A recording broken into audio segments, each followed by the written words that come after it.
అంతన్నారు ఇంతన్నారు, అక్రమార్కుల భరతం పడతామన్నారు, చెరువులకు ఊపిరి పోస్తామన్నారు, నగరానికి కొత్త రూపు తీసుకొస్తామన్నారు. చివరికి ఏం చేశారు? కొంతమంది అమాయకుల ఇళ్లు కూల్చేశారు, పేదల గూడును కూలగొట్టారు. ఇకపై ఎవరి ఇళ్లు కూల్చామంటున్నారు? మరి ఇప్పటి వరకు కూలిపోయిన వారి సంగతి ఏంటి? మొన్నటిదాకా గాండ్రించి ఇప్పుడు కామ్ అవడానికి కారణం ఏంటి? అసలు హైడ్రా యూ టర్న్ దేనికి? ఆన్సర్ ప్లీజ్ అంటూ పొలిటికల్ హీట్ మొదలైంది. పేదల ఇళ్లంటే అంత అలుసా? ఇప్పటి వరకు కూల్చిన ఇళ్ల సంగతి ఏంటి? నష్టపరిహారం ఇస్తారా లేదా? హైకోర్టు చెబితేనే వెనక్కి తగ్గుతారా?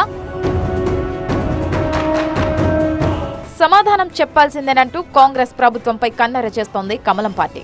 ఇంతకు ముందు వరకు ఓ లెక్క, ఇప్పుడో లెక్క. హైడ్రా బాధితులకు అండగా ఉంటాం, వారి తరపున నెక్స్ట్ లెవెల్ ఫైట్ చేస్తామంటోంది. అసలు హైడ్రా రూల్స్ ఎందుకు మారాయి? బీజేపీ భగ్గుమనేలా హైడ్రా చీఫ్ ఏమన్నారో చూద్దాం. బట్ ఇక మీద అంటే హైడ్రా ఫామ్ అయింది జూలై 2024. ఆ తర్వాత ఏమన్నా స్ట్రక్చర్స్ వస్తే గనక, అది పర్మిషన్స్ లేకుండా ఉంటే గనక డెఫినెట్గా వాటి మీద ఖచ్చితంగా హైడ్రా యాక్ట్ చేస్తుంది. పర్మిషన్స్ గతంలో తీసుకున్నటువంటి పర్మిషన్స్ ఏమైనా ఉండి దానికి అనుగుణంగా కడుతుంటే కనుక దాని విషయంలో కూడా హైడ్రా డెఫినెట్గా గతంలో పర్మిషన్స్ని ఆనర్ చేయాలనేటువంటి ఏదైతే ప్రభుత్వం తీసుకున్న నిర్ణయం ఉందో దానికి అనుగుణంగా యాక్ట్ చేస్తాం. చూసారుగా, హైడ్రా ఏర్పాటైన తర్వాత ఏమైనా అక్రమ కట్టడాలు ఉంటే వాటిని మాత్రమే కూల్చుతామని క్లియర్ కట్ గా ప్రకటించారు రంగనాథ్. అంతకుముందు ఉన్న నిర్మాణాల జోలికి వెళ్లమని స్పష్టంగా చెప్పారు.